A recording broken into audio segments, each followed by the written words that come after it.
For the Unit 2 interactive assessment, I went to the Individual Differences Research Lab's test site and I took the attachment style test and the anxiety, stress, depression test.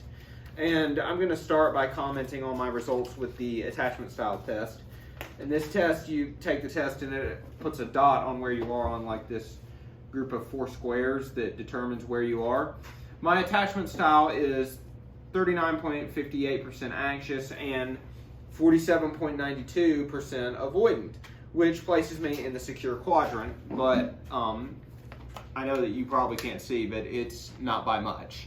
So to start out with what a secure style of attachment is, you trust others fairly easily and are well attuned to the emotions of both other people and those around you and yourself.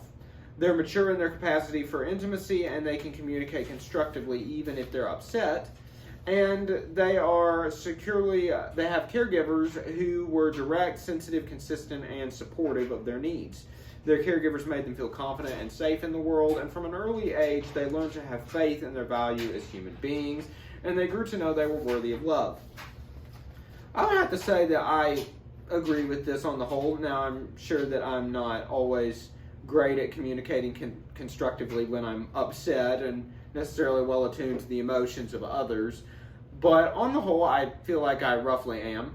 Now, I did point out some areas, like I feel like the fact that I'm so close to the dismissive edge might mean that I have some work to do on my attachment. And on the whole, yes, I mean, this kind of behavior is, I hope, what I exhibit in my dealings with others, because I believe that being able to communicate constructively and being able to have mature, loving relationships with others is an important part of being a Christian.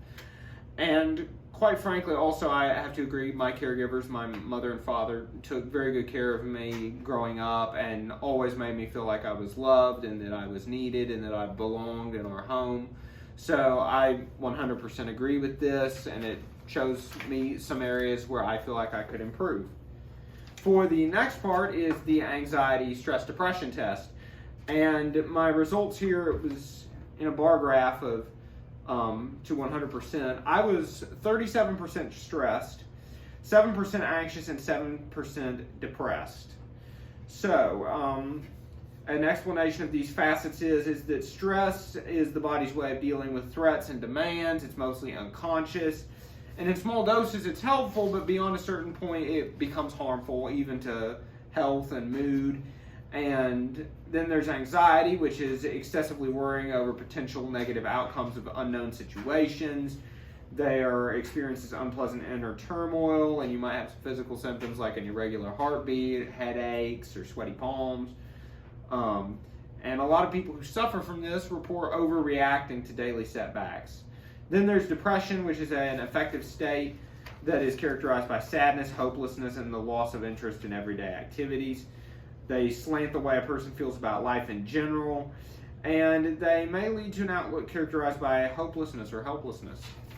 On the whole, on this test, I would have to say I agree. I really have never dealt with being depressed, and while there have certainly been parts in my life where I've really struggled very badly with anxiety, I would say that it is not necessarily just an overwhelming thing in my life.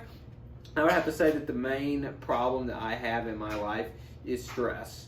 And college student, we're all of y'all who will be commenting on this either have been or were or are college students right now, so we all get the stress thing. But I pretty much agree with this overall. Apparently I am 3.67% more stressed than the average person, but again, I guess that's fine. I'm really happy to hear that I am less anxious and less depressed than the average person, respectively, by 9.67% and 14.43%, so feeling really happy about that. And I feel like these results are really good, but I still could work on the stress results. Want to tie in a scripture here for this is Matthew 6:34, which says, "Do not worry about tomorrow, for tomorrow will worry about itself. Each day has enough troubles of its own." And when we are inclined to, like, as I'm filming this video, I'm stressed out about the assignments I have to do tomorrow when I go back on campus. a little anxious about some things, and maybe even a tad bit depressed. But I feel like it's important that we realize as Christians that that's not what we're called to do. Each day has enough troubles of its own, and we're called to walk in God's confidence as we go forth in life, and these things aren't really things we have to worry about. And that's something that I would really like to just be able to spread to my fellow students on the campus. Even beyond that, is to try and help them to be less stressed, less anxious, and less depressed. Overall, these tests, especially the anxiety, stress, depression tests, were a lot of fun to take, and I really enjoyed them.